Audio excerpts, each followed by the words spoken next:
Welcome to Trotsky, gentlemen. I'd greet you standing up as befits, but I'm glad I can even sit at the moment. I heard you were ambushed by outlaws. You heard right. Those bastards did a job on me. And I got out luckier than most. Almost all the others were killed, including my page and my surgeon. So there is no one here to heal me, and I will have to inform poor Albert's father that his son died in my service. I hope your health will soon be restored, sir. We shall see. But now, you tell me what happened here in Herrgottsnamen. Why did my chamberlain try to hang you, Lord Capon? In truth, the welcome we got from your Master Chamberlain was somewhat... how shall I put it?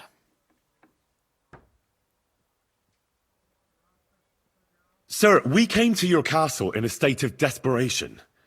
Your chamberlain had the guards empty excrement on my lord's head and beat him without hearing us out. You were still at the castle then, and if he'd let us see you, maybe you wouldn't have left and wouldn't have been ambushed. And if that wasn't enough, when he had Sir Hans arrested, he refused to believe who he was, even though not only I told him, but your Captain Thomas too. I must say you have courage, youngster. But I expect I would also be in such a foul mood if the same had happened to me. Sir! Best be quiet, Ulrich. We will talk about that another time. And I apologize to you for that unpleasantness. At least it ended better than it might have. Anyway, let us leave this misunderstanding aside and get to the point.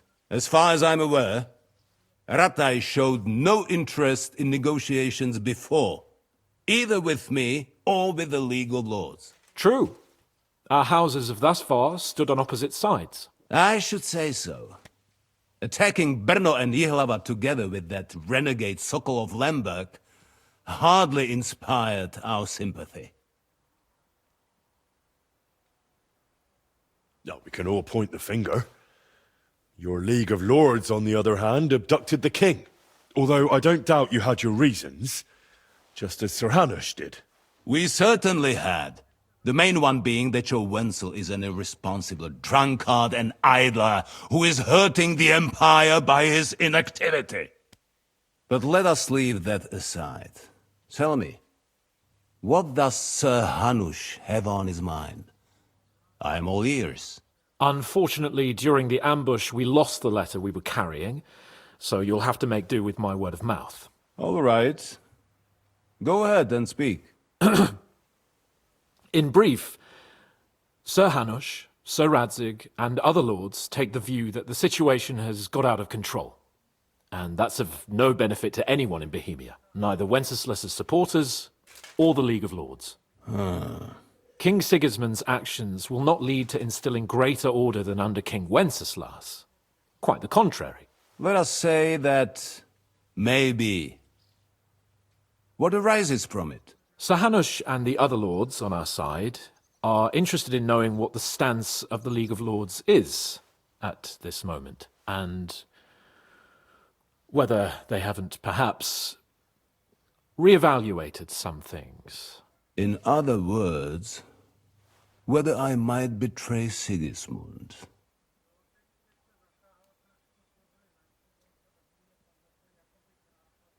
Well, betray is a strong word.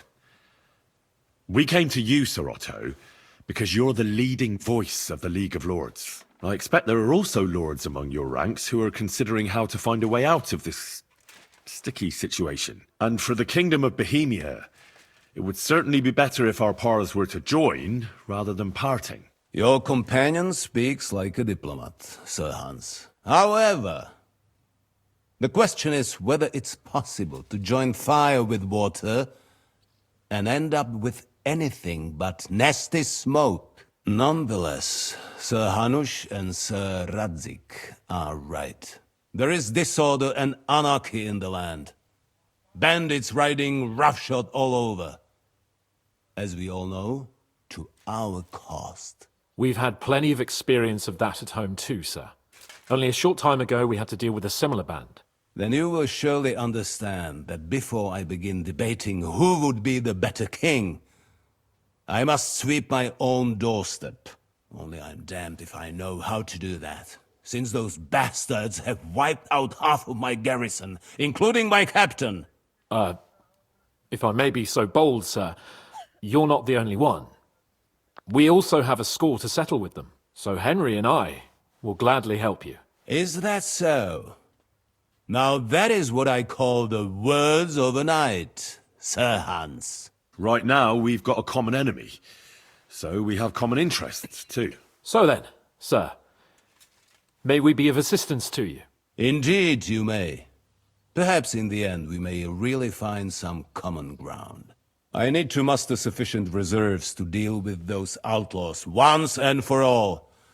I'm summoning my vassals here to Trotsky. And since I don't have many men left to send as messengers, I will gladly accept your help. Just say the word, sir. Where should we go? You'll go to Nebakov, a small castle, or rather fortress among the cliffs. The yeoman there, Jaromir Nebak, is an old hardhat and may not be very willing to fulfill his obligations. It would be useful if an eloquent noble like yourself visited him to explain him clearly why I need his whole garrison.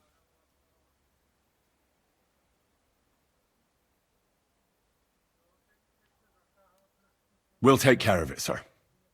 Count on us. All right. We'll head out as soon as possible. Let's not delay our diplomatic mission unnecessarily. Very well. I think that is all for now. The Chamberlain will show you where you can put your heads down, and he will supply you with horses. And once we have resolved this little digression, we shall talk about your own mission. Thank you, sir. May I ask something, Sir Otto? Oh. Ask away, young man. When you were ambushed, did you see those bandits? Would you recognize any of them? Henry, don't start with that again. Why do you ask? The thing is, when we were ambushed, I believe I saw among them one of the men we ran up against at home. Oh. What did he look like? Do you know his name? He's called Istvan Toth, a Hungarian noble. He wears black armor. A stocky fella, around 40. I've already told you that's nonsense. How would he be here? You only saw him from a distance, from behind. You're imagining it. And why does this Toth interest you, young man? He was the leader of a band that made trouble for us in Sasau. And he has something that belongs to me. Interesting. Interesting. But I must disappoint you. I saw no one of that description. Thank you, sir. And sorry. I had to ask. I understand. And now I shall entrust you to the care of Uri here. And I shall look forward to the good tidings you bring me from Nebakov. Go with God, gentlemen. Thank you for everything, sir. The Lord be with you. There will be time enough yet for social niceties.